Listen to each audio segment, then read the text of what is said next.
First Story, by Sarah Johnson. My name is Sarah, and I recently moved to a serene suburban neighborhood in Portland, Oregon. The houses here were charming, the lawns well kept, and the neighbors friendly. That is, until I met Mr. Anderson, my new, strange neighbor. Mr. Anderson moved in next door to me about a month ago.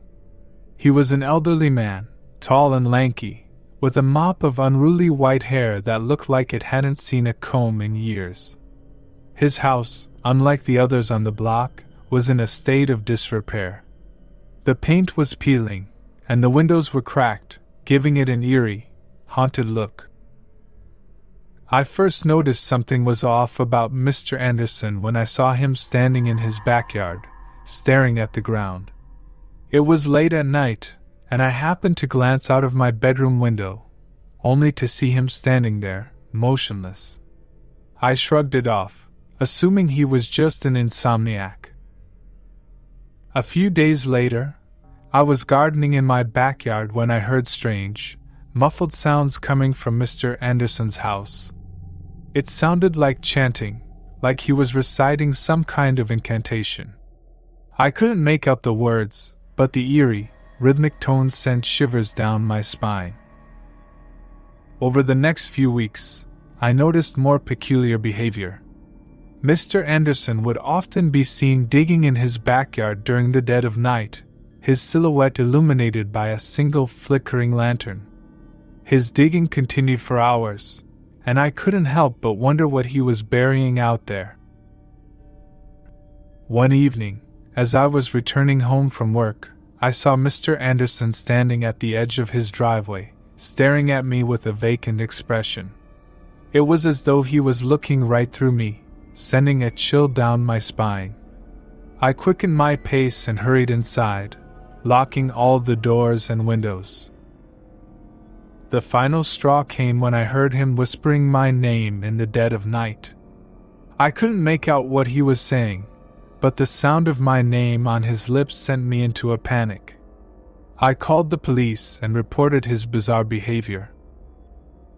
When the officers arrived, they found Mr. Anderson in his backyard, still digging. They questioned him, but he seemed utterly detached from reality.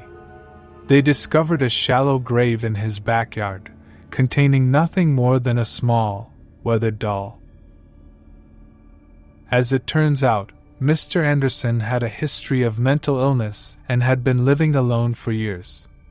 He was taken away for a psychiatric evaluation, and the house was put up for sale. The neighborhood breathed a collective sigh of relief, and I finally felt safe in my own home. But to this day, I can't shake the memory of those haunting whispers and the strange, eerie rituals that took place next door. Second Story, by James Mitchell. My name is James Mitchell, and I found myself in an unsettling situation when I moved to a tranquil village nestled in the hills of Tuscany, Italy. The village was picturesque, with cobblestone streets, centuries-old buildings, and a sense of timelessness that drew me in. However, my experience with my new neighbor, Signora Bianchi, would make me question my decision to move here. Signora Bianchi lived in a quaint cottage next door to my villa. She was a widow in her 70s, with piercing blue eyes and a sharp, hawk-like nose that gave her an imposing appearance. Her house was a charming relic of the past, but it had an air of decay about it that sent shivers down my spine. The trouble began when I introduced myself to Signora Bianchi. She greeted me with a chilly smile and invited me in for tea. Her home was filled with antique furniture and dusty old books, but what caught my attention were the countless framed portraits on the walls, all depicting the same man, a tall, imposing figure with a stern expression. Signora Bianchi explained that the man in the portraits was her late husband, Giovanni. She spoke of him in reverent tones, as though he were still alive. She told me they had been deeply in love and that he had died under mysterious circumstances years ago. As the days passed, I couldn't help but notice how Signora Bianchi seemed to be living in the past. She would dress in clothes from a bygone era, cook meals from recipes that had been handed down for generations, and play hauntingly beautiful classical music on her piano late into the night. One evening, as I was taking a walk through the village, I struck up a conversation with some of the other villagers. They spoke of Signora Bianchi with a mixture of fear and pity. They told me that she was rumored to practice dark, ancient rituals to communicate with her late husband's spirit. I dismissed these rumors as idle gossip until one night, I heard strange, otherworldly sounds coming from Signora Bianchi's cottage. It was as though the very walls were groaning and the air itself was alive with an eerie, haunting melody. I couldn't sleep, and I couldn't ignore the feeling that something unnatural was happening next door. One morning, I decided to confront Signora Bianchi about the disturbing sounds. She confessed to trying to contact her late husband's spirit through seances and rituals. She believed that he was still with her, trapped between this world and the next. I couldn't take it anymore. The village's eerie atmosphere and Signora Bianchi's obsession with the past were too much for me to bear. I sold my villa and left the village, never looking back. To this day, I can't forget the haunting melodies and the chilling stories of a woman who refused to let go of the past. Whether or not her rituals had any real power, the experience left me with a sense of unease that I will carry with me forever. Third Story, by Daniel Reynolds. My name is Daniel Reynolds, and I had the misfortune of moving into a seemingly peaceful suburban neighborhood in Bakersfield, California, where the most unsettling things happen behind closed doors.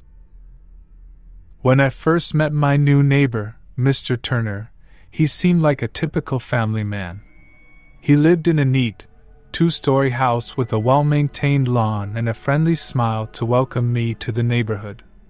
He had a wife and 2 kids, and they all appeared to be the picture-perfect family. However, as the weeks went by, I began to notice strange occurrences around the Turner household. It started with the late-night arrivals and departures of shady-looking individuals. They would pull up in nondescript cars, exchange briefcases, and leave as quickly as they came. Something about their hurried movements and furtive glances sent a chill down my spine. One evening, as I was taking out the trash, I overheard a heated argument coming from the Turners' backyard. It was hushed, but I could make out snippets of conversation. They were arguing about money, about debts that needed to be paid, and about consequences if they didn't comply. My curiosity got the better of me, and I decided to do some digging. I talked to other neighbors, and it turned out that I wasn't the only one who had noticed the strange comings and goings at the Turner household. Whispers of illegal activities, debts, and connections to dangerous people circulated throughout the neighborhood. One night, I couldn't sleep, so I decided to keep an eye on the Turner house from my bedroom window. It was then that I saw Mr. Turner in the backyard, digging a hole with an intensity that sent shivers down my spine. I watched in horror as he buried something in the dead of night, his hands covered in dirt and sweat. I couldn't shake the feeling that I was living next door to a criminal, but I had no concrete evidence to prove it.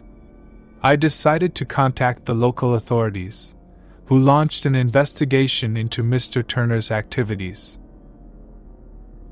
The investigation revealed a web of illegal dealings, including money laundering and connections to a notorious criminal syndicate. Mr. Turner and his family were arrested, and their house was seized as part of the investigation. As the neighborhood breathed a collective sigh of relief, I couldn't help but wonder what other secrets lurked behind the seemingly peaceful facade of suburban life. The experience left me with a sense of unease and a newfound awareness that danger could be lurking just next door, hidden behind closed doors and polite smiles. Fith Story by Emily Parker. My name is Emily Parker, and I moved to a quiet suburban neighborhood in Chicago, Illinois, in search of a fresh start. Little did I know that my new neighbor, Mr. Davis, would turn my life into a nerve-wracking nightmare. Mr. Davis was a middle-aged man with a disheveled appearance and a perpetual stubble. His house was a stark contrast to the well-maintained homes in the neighborhood. The paint was peeling, and the windows were always covered with thick, dusty curtains. It all began innocently enough when I first moved in. Mr. Davis welcomed me with a polite smile and introduced himself as my next-door neighbor. However, it didn't take long for his behavior to take a creepy turn. I noticed him standing at his window for hours, just staring at my house. At first, I thought it was a coincidence, but it happened day after day. Whenever I looked out my window, his eyes would meet mine, sending a shiver down my spine. It was as though he was constantly watching me. One evening, as I was returning home from work, I spotted Mr. Davis in my driveway, inspecting my car. When he saw me approaching, he quickly stepped away, feigning innocence. But the damage had been done. I knew he had crossed the line. Things took a darker turn when I started receiving strange, anonymous gifts on my doorstep. Flowers, handwritten notes, and even a lock of hair. The notes were filled with obsessive declarations of love and longing. I knew they were from Mr. Davis, but I had no proof to confront him. My sense of unease reached its peak when I found him inside my backyard one night, lurking in the shadows. I screamed, and he fled, but the damage to my peace of mind was irreparable. I installed security cameras and reported the incidents to the police, but they said they couldn't do much without concrete evidence. Terrified for my safety, I decided to confide in some of my neighbors, who revealed that Mr. Davis had a history of stalking and unsettling behavior with previous neighbors. Some had even moved away because of him. With the support of my neighbors, we started documenting Mr. Davis's actions and collecting evidence. It wasn't long before the police had enough to arrest him. He was charged with stalking, trespassing, and harassment. As Mr. Davis was taken away in handcuffs, I finally felt a sense of relief. But the experience left me forever scarred, knowing that the person living right next door had harbored an unhealthy obsession with me. I moved on from that neighborhood, but the fear of encountering another neighbor like Mr. Davis still haunts me. Fith Story by Michael Turner. My name is Michael Turner, and I thought I was in for a peaceful weekend getaway when I rented a remote cabin in the woods of upstate New York. Little did I know that my new neighbor, Mr. Harris, would make it a chilling experience. The cabin was nestled deep in the forest, miles away from the nearest town. It was a quaint, isolated escape from the hustle and bustle of city life. On the first night of my stay, a fierce thunderstorm rolled in, knocking out the power and plunging the cabin into darkness. As I fumbled around with candles and a flashlight, I heard a knock on the cabin door. Startled, I opened it to find Mr. Harris, a tall, gaunt man in his 60s, drenched from the rain. He explained that he lived in a cabin a few miles away and had also lost power. I invited him in, thinking it would be neighborly to offer shelter from the storm. However, as the hours passed, I couldn't help but feel uneasy in Mr. Harris's presence. He had a strange, unsettling gaze, and his conversation was laced with cryptic comments about the forest and its secrets. As we sat in the dimly lit cabin, I heard eerie sounds outside, the distant howling of coyotes, the rustling of leaves, and the occasional snap of a branch. Mr. Harris seemed unfazed and even chuckled at my unease, claiming that the forest had a way of playing tricks on one's mind. As the night wore on, I noticed Mr. Harris's behavior becoming increasingly odd. He would abruptly stop speaking and stare into the darkness outside, as though he were listening for something. At one point, he whispered to me that the forest had a life of its own, and that it spoke to those who knew how to listen. My anxiety reached its peak when he handed me a worn, leather-bound journal.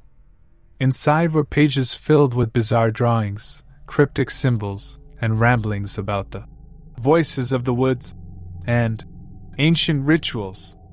It was clear that Mr. Harris was not your ordinary neighbor. The storm eventually passed, and the power was restored, allowing me to bid Mr. Harris farewell. He left with a strange smile and a promise to return to the forest soon. I couldn't shake the feeling that I had just encountered someone deeply disturbed.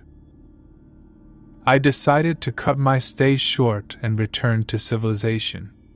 As I drove away from the remote cabin, I couldn't help but glance back at the woods, wondering about the unsettling encounter with my mysterious neighbor and the eerie secrets he claimed to know. To this day, the memory of that night in the woods of upstate New York still sends shivers down my spine, a reminder that sometimes the most unsettling experiences can happen when you least expect them. Thank you for sticking with us through the whole video. Also, I recommend you this video you see on screen, one of the scariest on my channel. If you haven't already, don't forget to subscribe and like this video. This helps me bring you more thrilling content every day. If this video sent shivers down your spine, let me know in the comments.